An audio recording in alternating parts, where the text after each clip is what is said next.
All right, we are going to start our session and roll.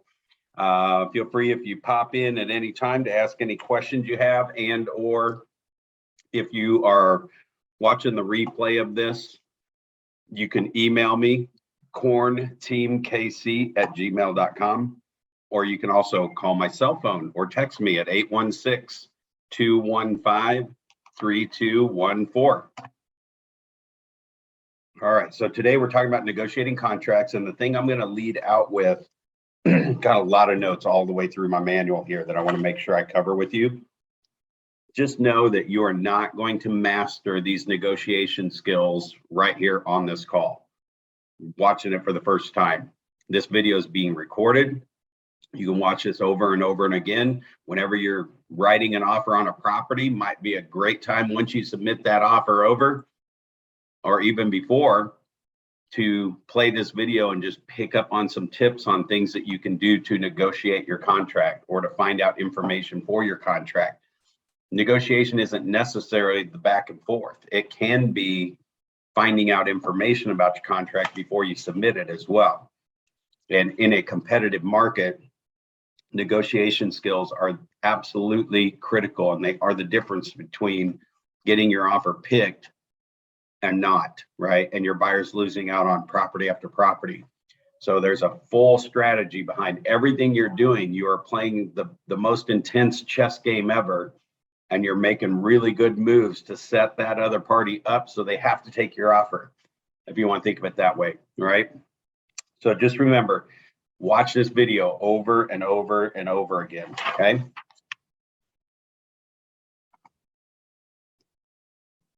All right. First thing on here, let me see if my slides are moving. So in elements, we're talking about running your business, and this is negotiating contracts, right? They don't teach negotiation skills in real estate school. If anybody's fairly new and they're sitting here going through this session, they didn't teach anything about negotiating, did they? I mean, how to really negotiate deals. And when you think about it, think about the power of real estate. You are negotiating $200, $400, $800, $1 million, $2 million sales. So you want to use some really good negotiating skills, and you want to be a good negotiator to make it a win-win for both sides. However, you've probably heard me say many times that you want to make sure the other side feels like they got what they wanted, but you make sure that your client who you represent does get what they want, but the other side has to feel like they got what they wanted. So negotiating skills are not taught in real estate. This is going to be, this is a real world session that we're doing right now in this version of Ignite. And even with the new Ignite coming out, know that there's a fingerprint of real world scripts and strategies and everything in all these past videos that you can watch pertaining to that part of the business that you're working on. Whether you're going on a listing appointment, whether you're working with a buyer, whether you're setting up your vision so that you can charge the commission you should be able to charge for what you do. The big why, finding out what people's whys are so that they'll write better offers. All of that stuff has been packed into all these recorded sessions. So today we're going to be talking about the 3 Ps approach. The prepare, present, and position stuff that we're going to be talking about in the offers. So on this first part here, consider how can your ability to negotiate affect the outcome of the deal? Guys, if you just submit an offer by fax and just wait to hear a response and you didn't check out anything ahead of time, I mean, there's not much negotiating skill there. If there's multiple offers and you're not finding out ahead of time what's really going on with that property so you know how to make the best offer up front rather than just taking a chance and we'll just see if we get it, use your negotiating skills that you learn in this session to get better offers. And I'll tell you, it's going to start right now. I've probably said this in a previous session somewhere, but if we have a client that sends us an address of something they're interested in, so our process outside of this is we train our buyers during the buyer consultation in that first meeting, whenever we first connect with them, that you're going to be driving by the properties as soon as they hit the market. We're going to get them to you directly from the multiple list service. And the minute a property comes on the market that remotely matches your search criteria, if it looks good on email or paper, we say, if it looks good on email or whatever, that's when you're going to get in your car as soon as you can and drive by the property. And then you call us if you want to see it. Most of the time, we know 6 to 8 out of 10 times they eliminate just by driving by.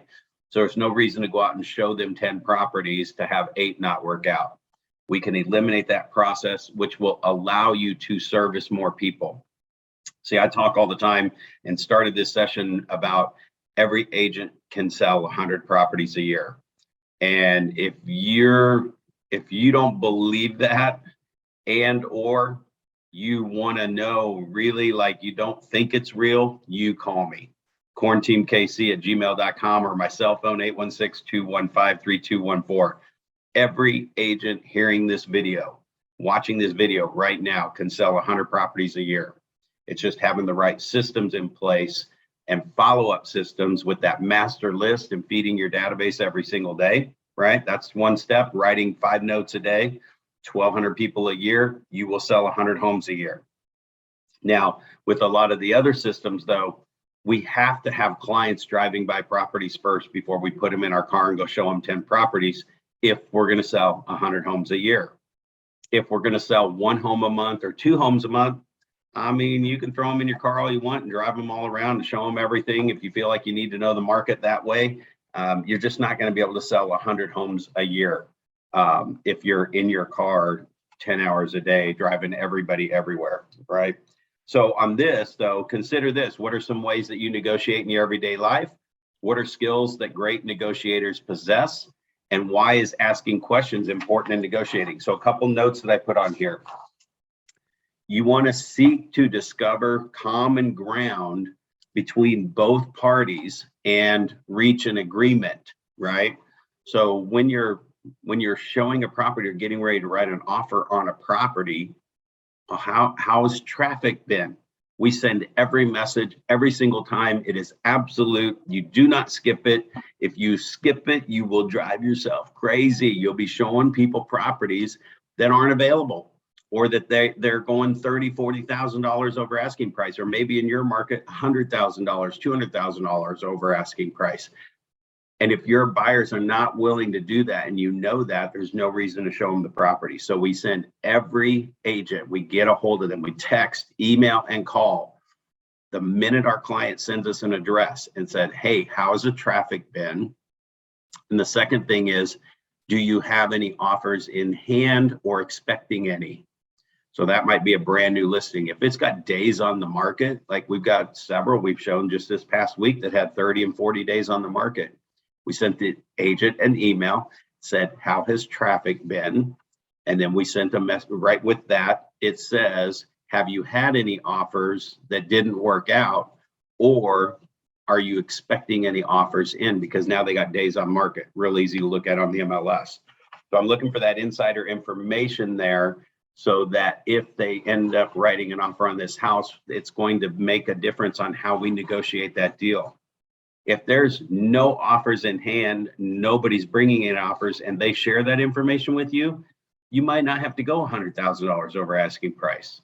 Now, I'm not saying that's going to save you 100% of the time, because you've got from the time you drop an offer off until it gets presented, that other offers can show up. That's why it's important to get that information so that you can make it work for both parties. And remember, you're trying to get some insider information to help you out. Here's what I want you to remember, though. Whenever you're seeking information, it's between agent to agent. So there's another layer in here that you've got to get the agent to say what you would say to the other party to make them feel like they got what they wanted. Did you follow that? The other agent has to relay your message in such a way that that person feels like they're winning in this offer. So an example would be if you were writing an offer that was under asking price. Believe it or not, we have, and there are still houses that can be bought under the asking price. Not every single property sells at or over asking price. You got to convince that seller that is the best offer that they're going to get, but you have to do it through their agent. And here's what I want you to keep in mind. You got a buyer, you got a seller. They want to buy and they want to sell. And all you're doing is trying to find the common ground to make them both match up. Now, where you have to become a master negotiator and a master communicator is because you're passing the message from the buyer through you to an agent to the end user. It's got to go through some filters. And I don't know if you've ever played that game in grade school where you stood in a circle and you whispered something in somebody's ear and it goes around the circle and it's totally something different by the time it gets back to you. That's what can happen in negotiation skills whenever you're in a contract.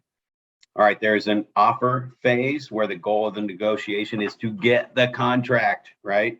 And then there's the option period, and that happens when it's under contract, trying to get through inspections and everything to get it to close. So keep in mind that you want to negotiate that you've got the best offer in their hand. And if there's multiple offers, you're going to need as much information that you can get from the other party. But then you got to sell your soul when you deliver that offer, maybe explaining why this type of financing is the best financing that they'll get.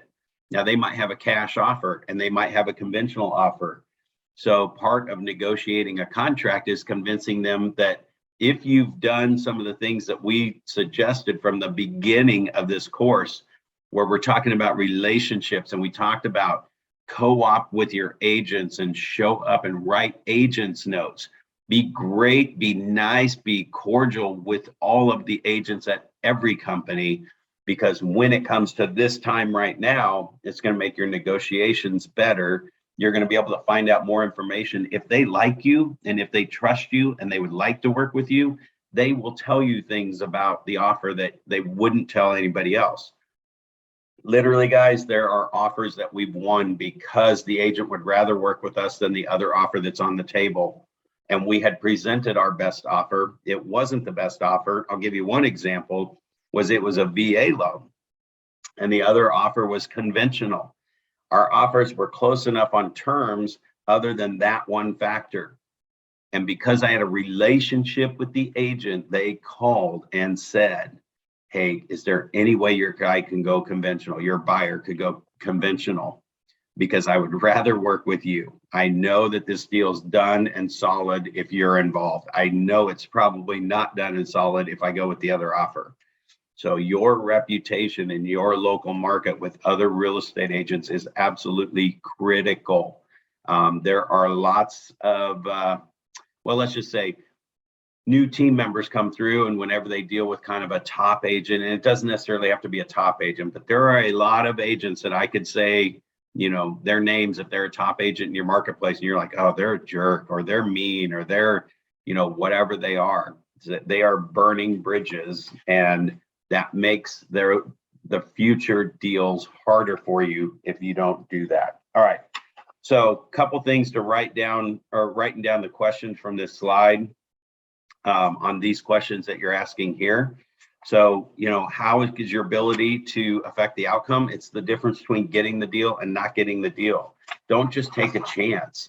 Do the best sales pitch you can do, or negotiate why that offer is so great and what's smooth about it. You could talk about the lender, how solid the lender is. And again, there's all kinds of different factors in there. So you have to have a really good strategy whenever you make that offer. But why is asking questions important when negotiating? Because that will help you answer the questions and fill the satisfaction of getting what they want by asking those questions. When would your seller really like to move? By asking that great question. And if I'm making an offer that I can put all the terms in that make them excited and that they really want, there's a chance that you're going to be able to get that offer picked over somebody else's offer. All right. Okay. So normally what we would do is if we had time in here, we would do an activity where we would brainstorm negotiation issues. And I'll challenge you to send me, if you're watching this video, send me right now, just think of a couple of negotiation situations or issues that have come up with you in the past, or anything that you've heard. And we'll just start a two-way communication through email or text on what that is. And by the way, you can literally text me and I'll pick up the phone and call you. If I'm not in an appointment, I'll answer the phone if you call. But brainstorm on possible negotiation tips that you would use if it were price, right? So how would you negotiate the price? How would you negotiate moving date? How would you negotiate repairs? How would you negotiate closing cost if your buyers are asking for closing cost, and or if you're representing the seller and the buyer's asking for closing cost, right?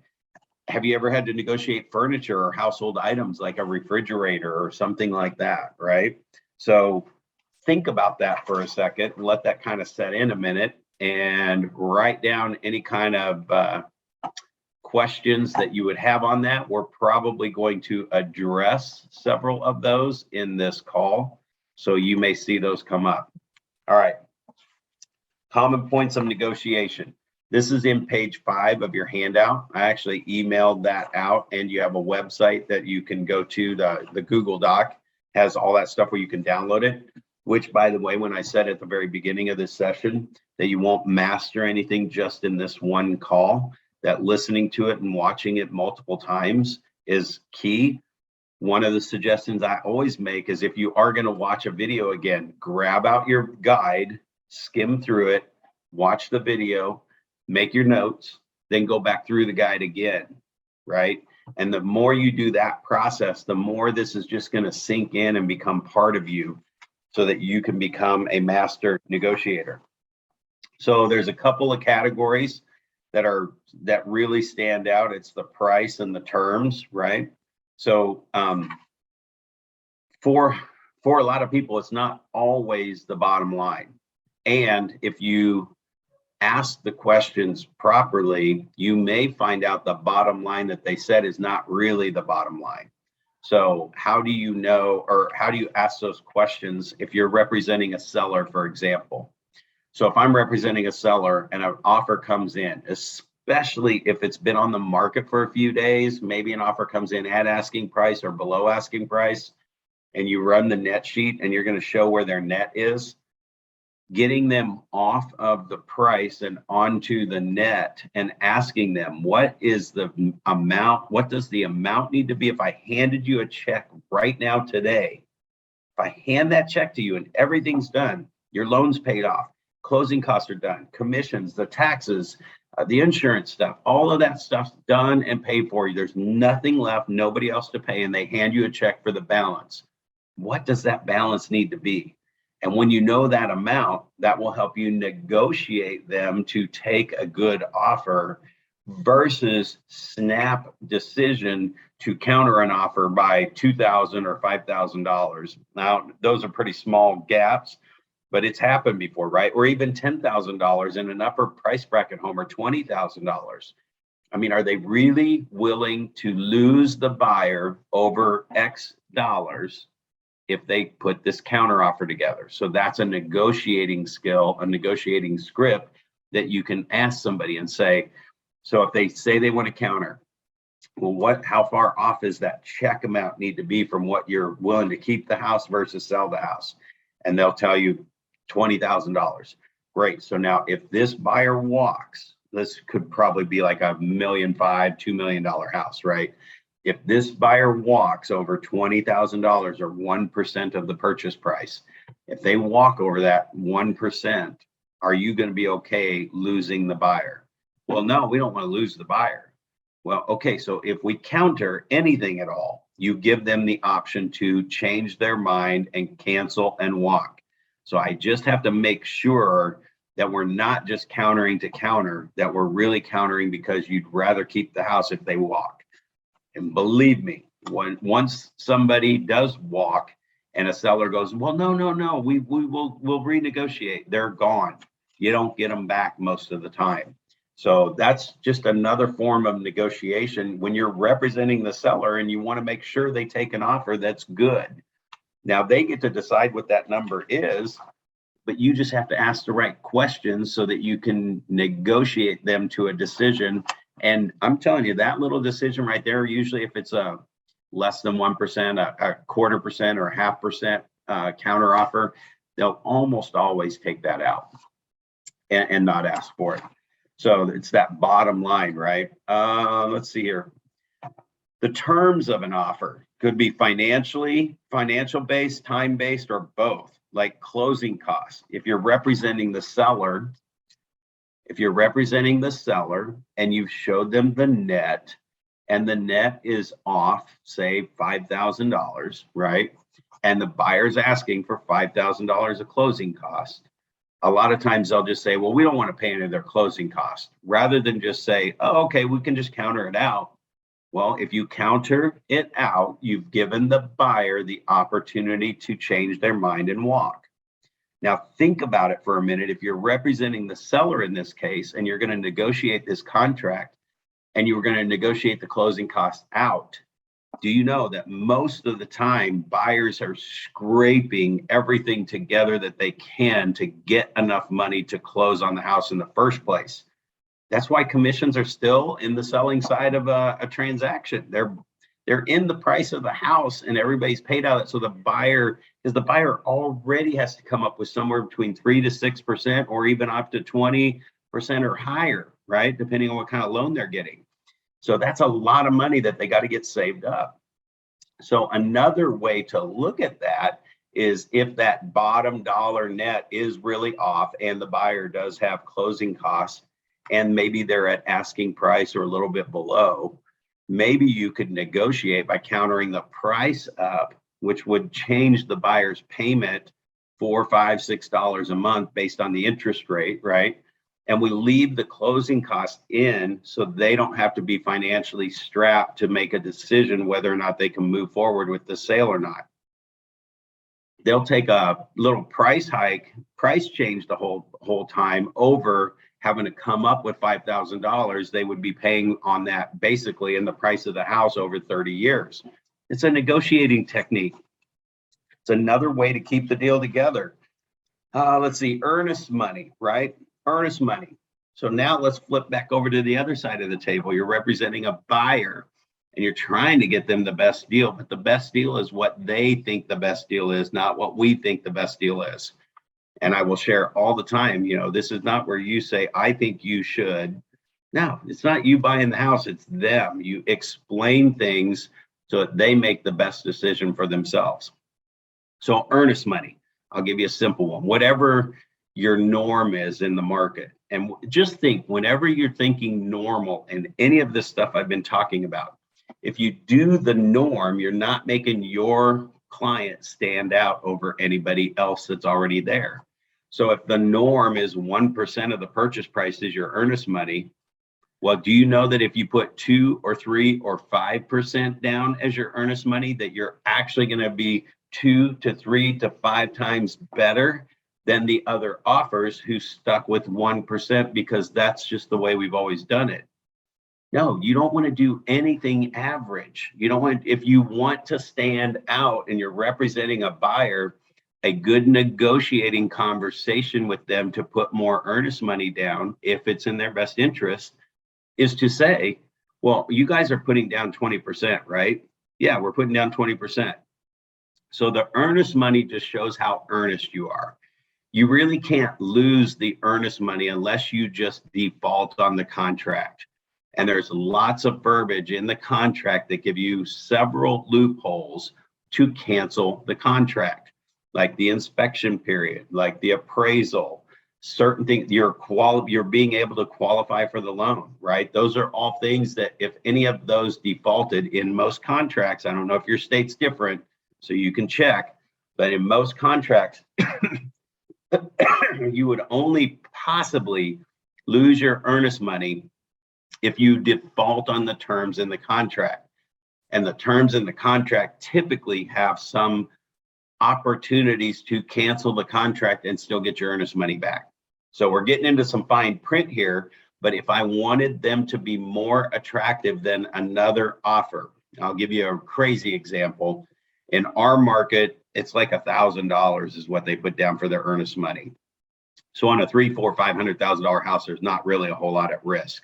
I know that a lot of markets around the country, it's 1% of the purchase price could be the earnest money. So in one particular case, the buyers were putting down $30,000 on a property. Now, and this was in a competitive market, and we were actually not the best offer that was submitted. But because we had this conversation around earnest money, and I said, you really can't lose the earnest money unless there's any chance you would change your mind and not close on this property for, and not use your loopholes. And they were like, no, we're absolutely buying it 100%. We don't care how the inspections come back. We don't care about any of that stuff. We want this house, and we're putting down $30,000.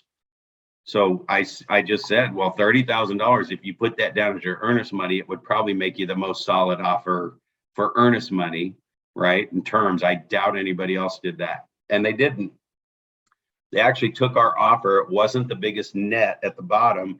It was the fact that they saw the $30,000 earnest money check sitting there with the offer. Let me see here. So try to slow down the clients on counter offering. You want to process what they're wanting to counter offer and think about, if you took that back to the other side, is it going to give them an opportunity to cancel the contract? The fact that anytime you counter will give them the opportunity to cancel the contract and move on. Whether you're representing the buyer, the seller can cancel if you counter, or if you're representing the seller and you counter a buyer, the buyer can change their mind and walk. So think about that. Instead of counter offering, what's the other party want, and what can you do on your side to get the client what they want? So that example, the buyer needing some earnest or some down payment and closing costs, the seller's going to still net the same by us increasing the price some to cover that. We'll increase the price to make their net work, and our buyer still is not coming out of pocket with cash. They get to finance that into the price of the house over a lower interest rate. So they can keep their money and either put it into the house or put it somewhere where they can earn more than what the interest rate is. So I hope, if you got to go back and play through this again, it's being recorded, so you can do that. If you have any questions at all, you can definitely chime in at any time. Actually, I just need to probably get my chat box open here just in case. There we go. Oh, bring that back over here. Okay. If you do have any questions that you want to ask, just feel free to do that at any time. Okay, so let's go to using negotiating tips to respond to common points. This is page 5 of your manual, by the way. And this is that 3P approach that I was talking about earlier. And there's a pretty detailed page in your book that looks something like this, that has all the different things on it. Oh, I went ahead of myself a little bit. Let me go back here. This is the tips to common tips to respond to common points. And so I'm just going to hit a couple of them. So we already talked a little bit about price, but on terms, we've already talked about closing cost, closing date. I mean, the more flexible your client is to hit the date by asking the other party, just if they got a great offer and it had the ideal closing date on it, what would that be, right? And then if they say, well, it'd be July 15th, you could say, great, what's important about that date? And just see if they'll tell you. Whatever they tell you, they'll tell you, right? And you're going to be able to use that in your favor, because if your people are flexible and you can make that date work, and you were like right now, let's just say that was let's say that was 5 months out, and your buyers could be flexible and the seller wanted a closing 5 months out. Nobody else who's average probably asked that question, and they're all closing in 60 days or less, right? So when the seller gets your offer and sees their date on there, that we didn't tell them where we got it, but it's obvious. I mean, it's not even obvious. It doesn't even matter. They don't even register as like, did you give them our date? I mean, they're just going to go, wow, that's our date. And that's what you want, is that initial reaction. Earnest money, the buyers put all that. We already talked about earnest money too. So we already talked about all these things. Great, we're right on track. All right, so now we'll come back to the 3 Ps. Prepare, present, and position. And I'll tell you on prepare, when you ask the right questions and when you get this information, it definitely makes you more confident in your negotiation skills. And when you're putting your offer together, that you've got a better chance of having the offer accepted. So it does make everything go smoother if you want to make it a win-win. Win for your buyer, win for the seller. And again, if there's specific closing date your buyer has to have, that they can't be flexible, then you need to find out what that date is to them and why that's important to them so that you can try and get your date for your client. Maybe you're going to show the benefits of, and I say benefit, but if they didn't get their closing date because you wanted your buyer's closing date and they're different from each other, then maybe the buyer, you're having a conversation with the buyer and say, so I do know that they really want this July, whatever closing date, and you guys want to move in May. That's 2 months earlier. You know, how important is that date? Oh, we have to be in a house by June. We can't move to, or May, we can't move twice. So would you guys be willing to pay a little bit to compensate the client in the price, pay a little bit more for the house to compensate the seller for moving early? Right? That is a negotiating conversation. And if they say, oh yeah, we definitely would do that, then that's going to make my job easier for making a good offer. But if they're going to come in under asking price, lowball them and ask for their closing date to be moving in a week and all this other stuff, they're probably not going to get the house unless you found out that the seller's desperate and needs to get rid of the house in the next week and that they don't really care how much they make on the house.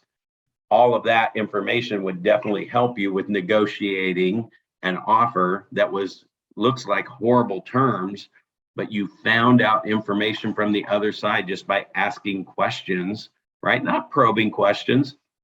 When you're talking to a listing agent, a great way to ask those questions is, hey, I'm not sure if you can, whatever you can tell me to help me put the best offer together, that would be great. And if you're asking something personable, said, I don't know if you can tell me this or not, but can you share what they owe on the house?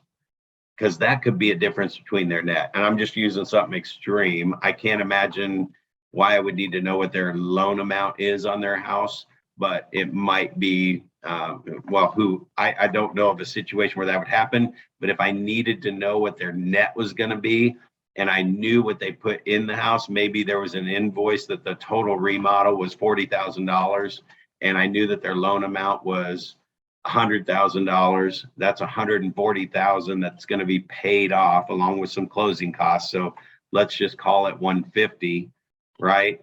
And it's a house they inherited. The money's not, it's a house they inherited. It's been more of a pain and losing either a parent or a relative, and they've taken this house over and they've dealt with it and they just want to get rid of it. Well, if they make anything over that 150 to be done with the house is important to them. So that could help in the amount that I would offer on the house. And I say that from a personal experience situation where a woman passed away. Her best friend got willed the house because she didn't have family members or didn't have members that were close by. And it was the hardest thing that her best friend had to deal with was selling her friend's house because she was gone, first of all, and it was her best friend. So they were really tight and she just wanted the house to be gone. Now, I still represented her and got the most equity possible out of that, but a lot of it went to the estate that she wasn't really getting anything for it. So there were some negotiation skills if an offer came in lower to just be done with the house. There was no reason to really counter offer in that particular instance because she wasn't getting anything from it. It was all going to an estate. Now, it doesn't mean that we discounted the house and didn't try to sell it. We had several showings and we had one offer out of like 10 showings. So that was a pretty fair representative of what the market was doing. And it wasn't super lowball either. But it really didn't matter, so we didn't need to counter anything. All right, so, and then position, move both parties to get a full agreement. Now, listen here, quick, pay attention, stop what you're doing if you're doing anything else. It's agent to agent, and the client's on the backside of both of those. The agents sometimes get into a little hissy fit, and it's not about you. It's about these two. They want to buy and they want to sell. So when they say co-op with an agent, it's a co-op sale. It's cooperative. So if you get a nasty agent or it starts getting ugly, the last thing you want to do in your master negotiation skills is snapping back. Doesn't mean you're not going to be mad or upset about the way something's going on, but they may not have a class like this to go to know that there is a certain way to negotiate contracts, that you want both parties to be a win-win. They forget about that. It's about the buyer and the seller wanting to buy and sell, and all they're looking at is a commission check. It could be a million different things. So just hold your composure and your confidence when we've talked about all these different negotiating styles and examples, and you be the professional all the way through.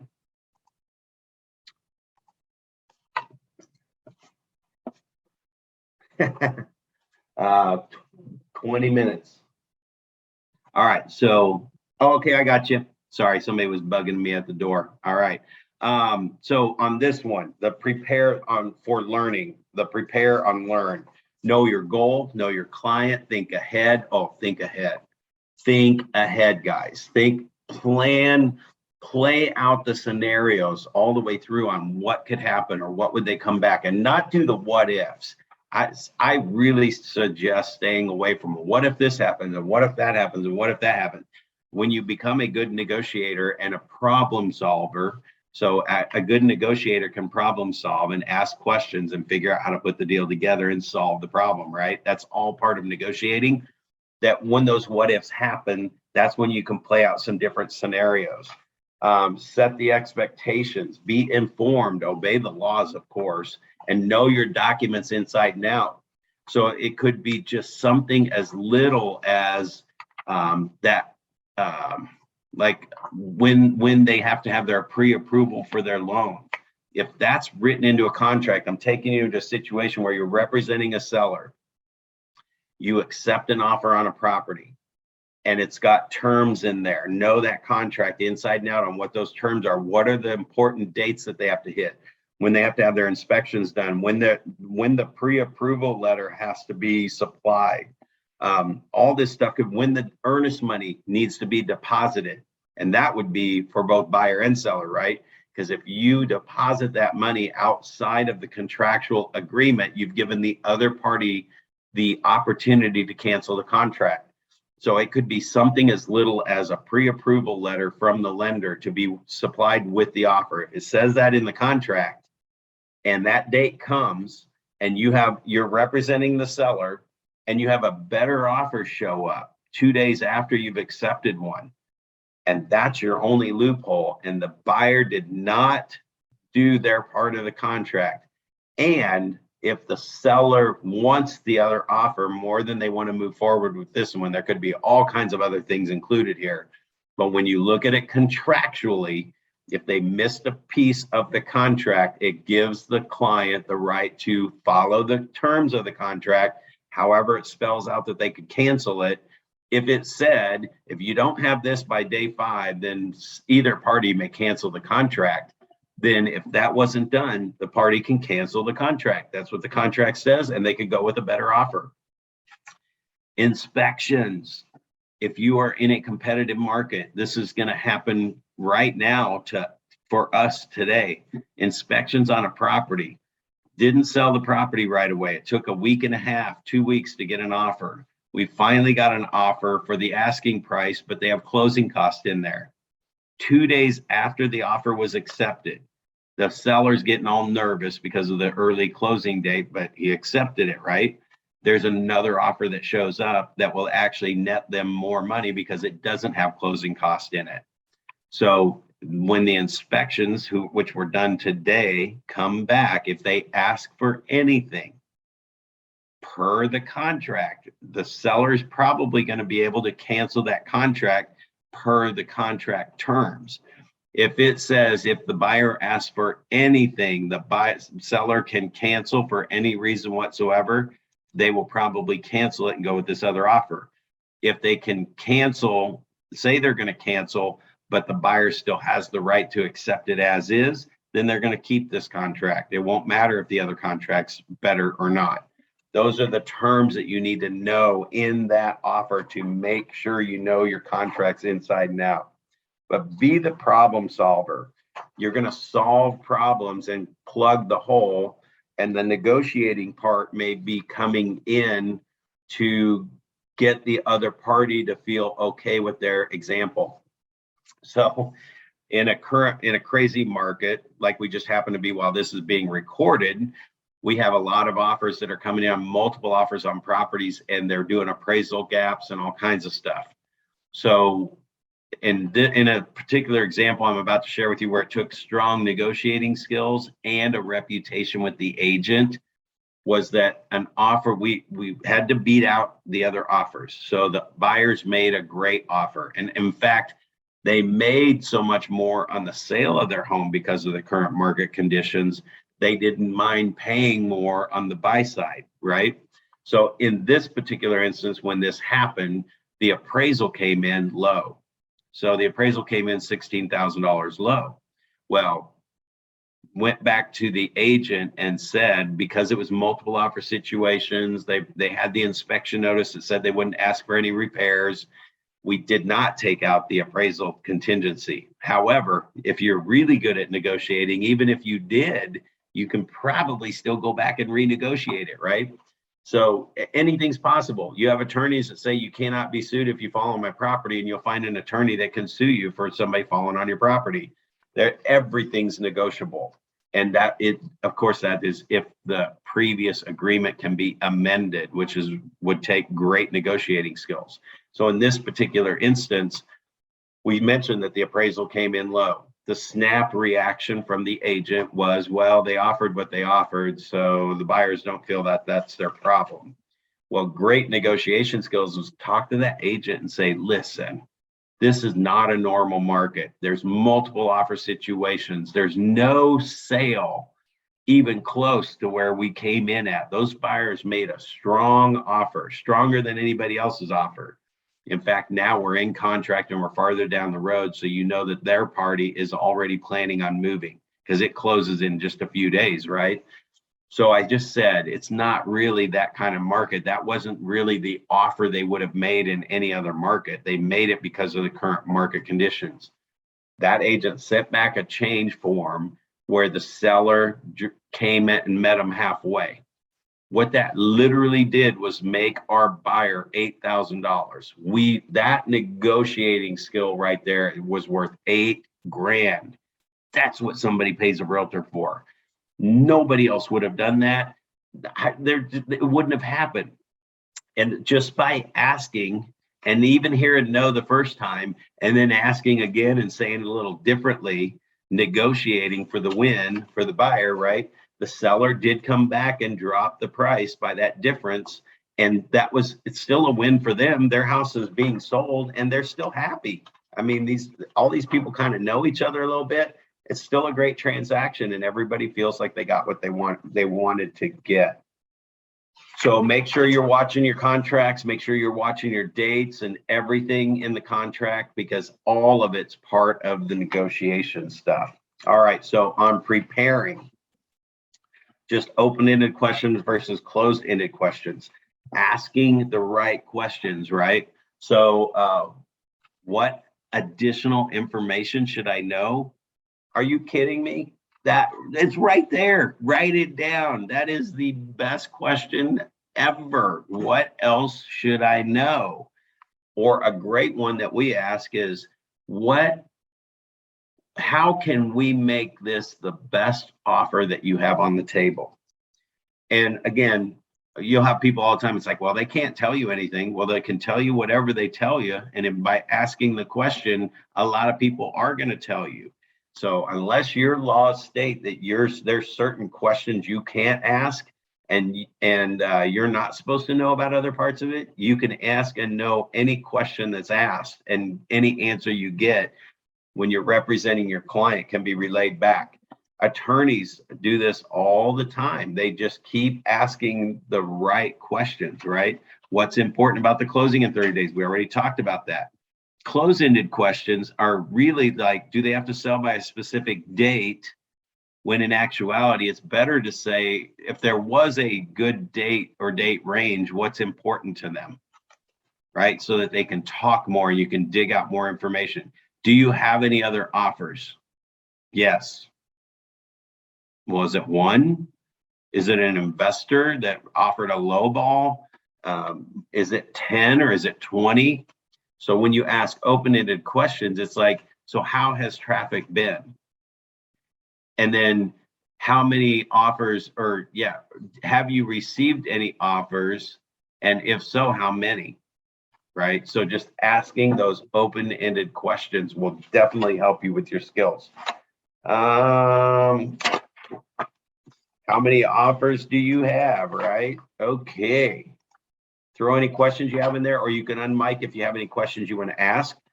But here's another one on prepare. What would happen if, and why is this important to you? Two absolutely great questions. I don't really use the what would happen if so much, but what's important to you, I use all the time. So if we sent an offer or a counter offer comes back, actually, let me give you an example of representing a seller. Buyer does inspections. You send the list of things back, and there's 10 things on the list, right? So I'm representing the seller. The buyer's given us a list of 10 things they want fixed. So we can go through that list with the seller. And actually, now I'm negotiating with the seller to see if there's things that they can fix or how much it would cost to fix it. And is that worth losing the buyer over?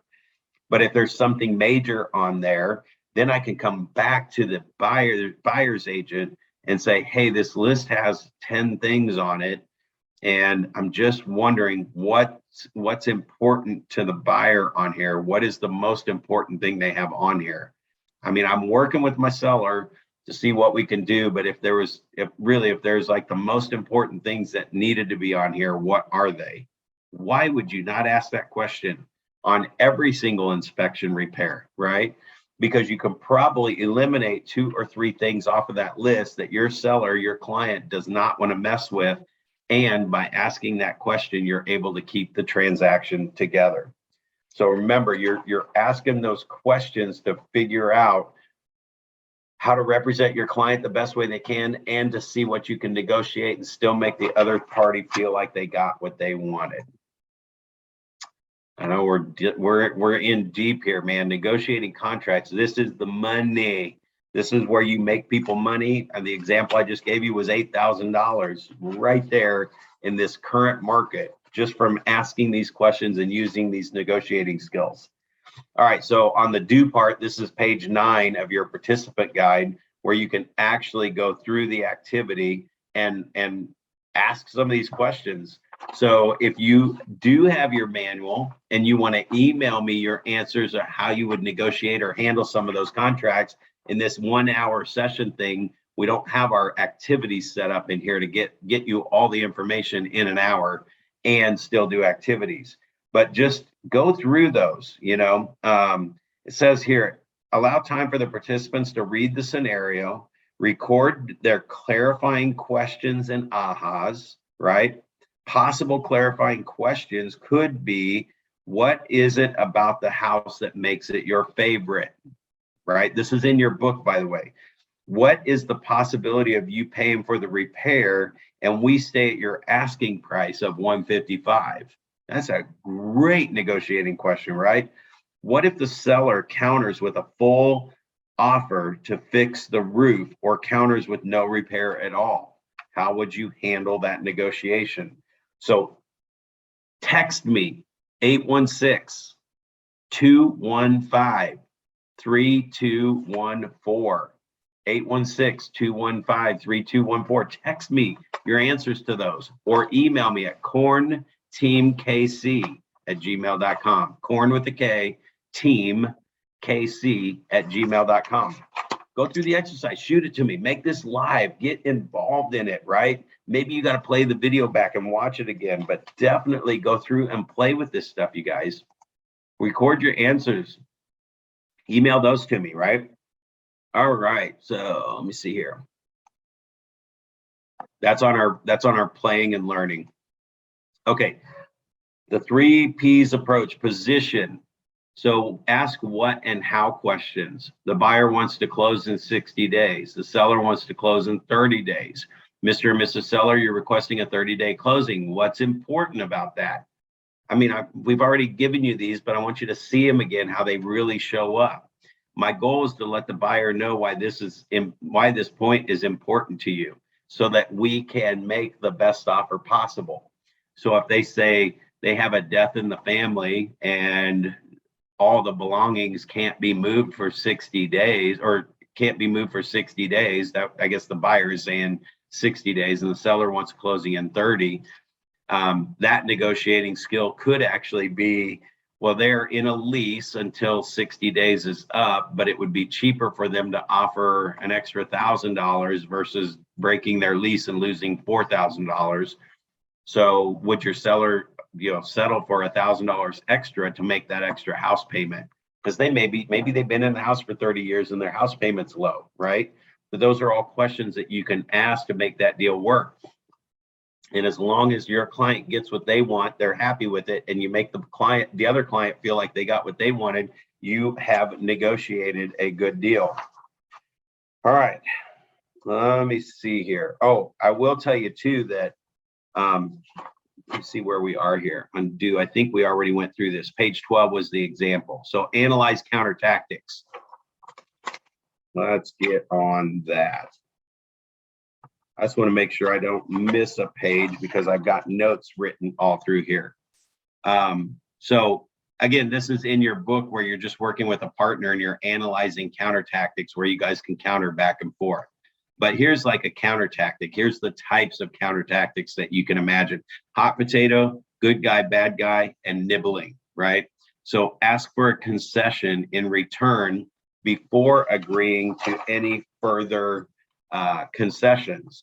So if you're looking at that one, that would be nibbling, right? So you're asking for a concession. You're kind of seeing if they'll bite, if they'll take that negotiation. That would be nibbling.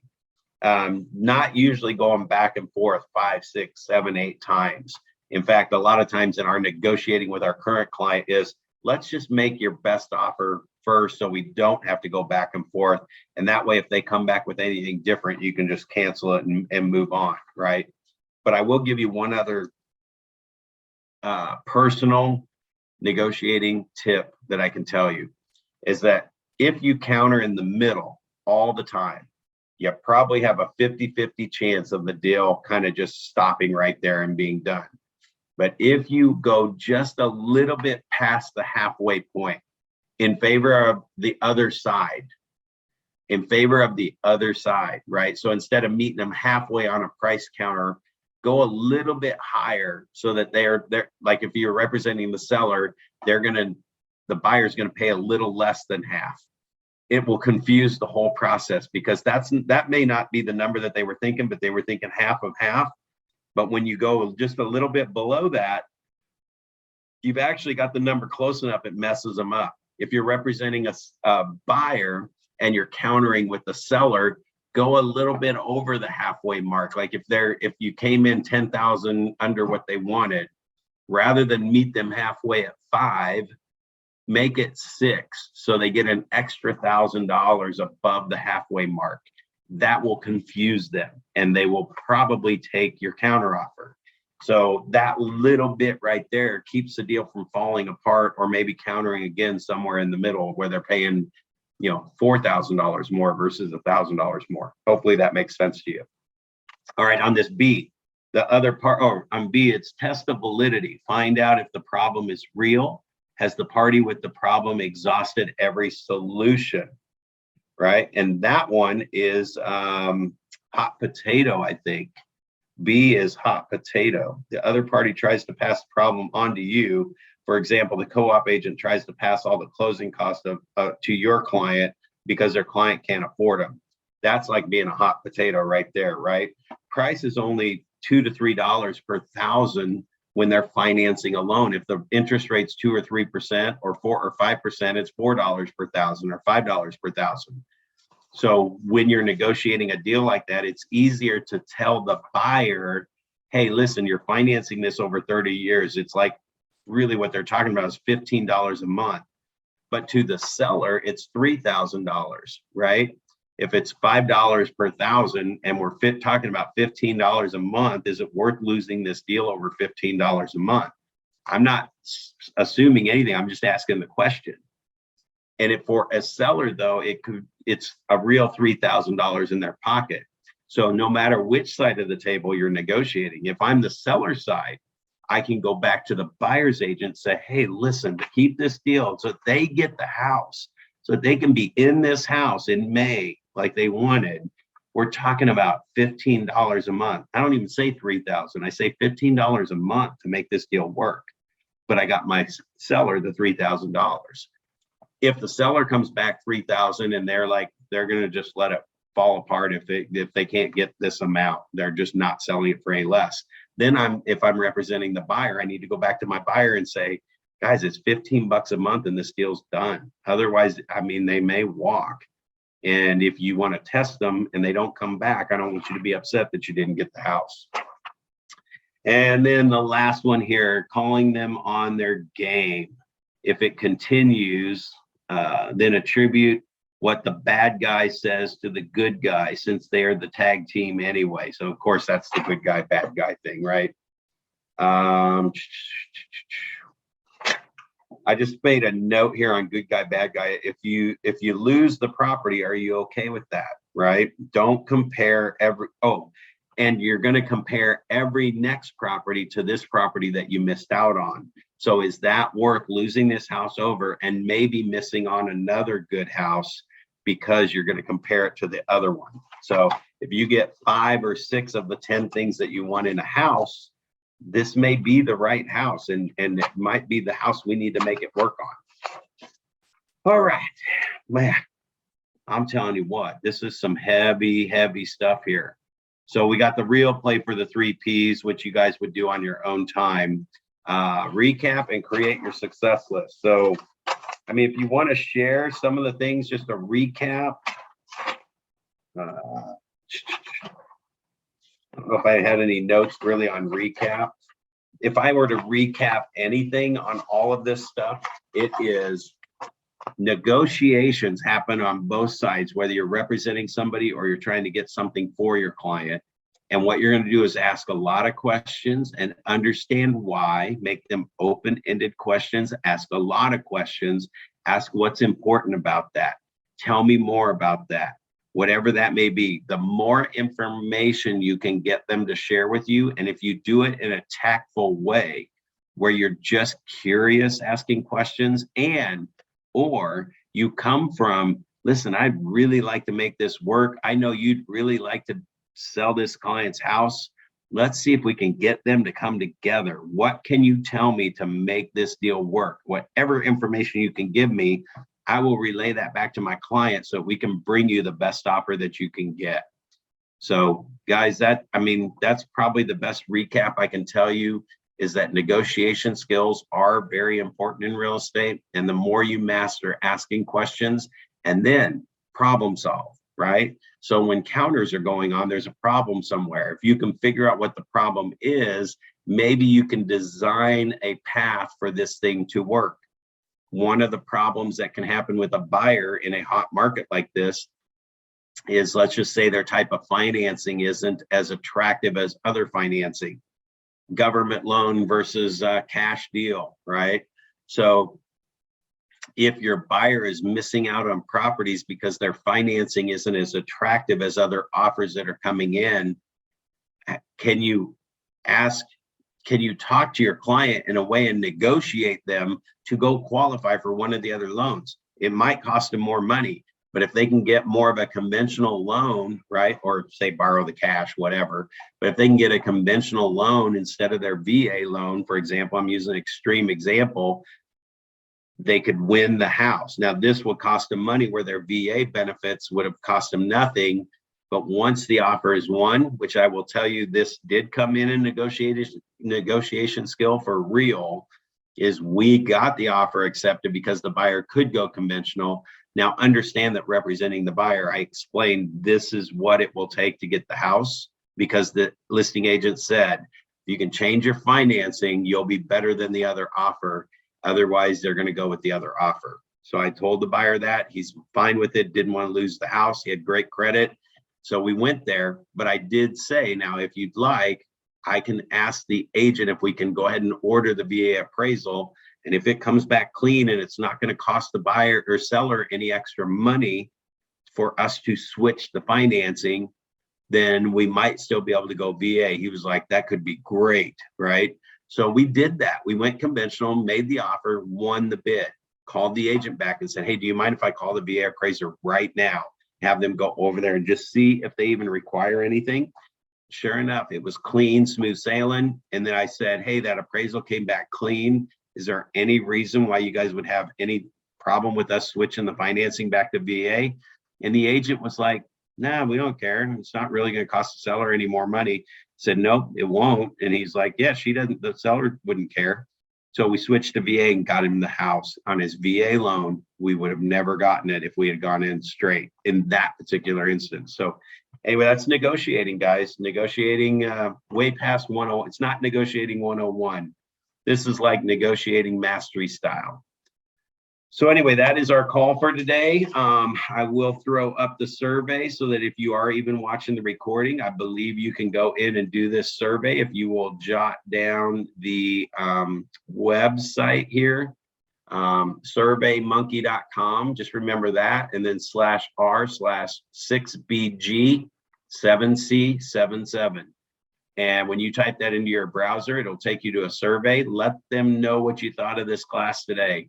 This is how you keep me around to bring you more and more scenarios and more classes. By not filling it out, there's no guarantee I'll be here next time. So I want to hang out with you guys. I want to share all this information with you and help you enjoy and love real estate and work it at a mastery level.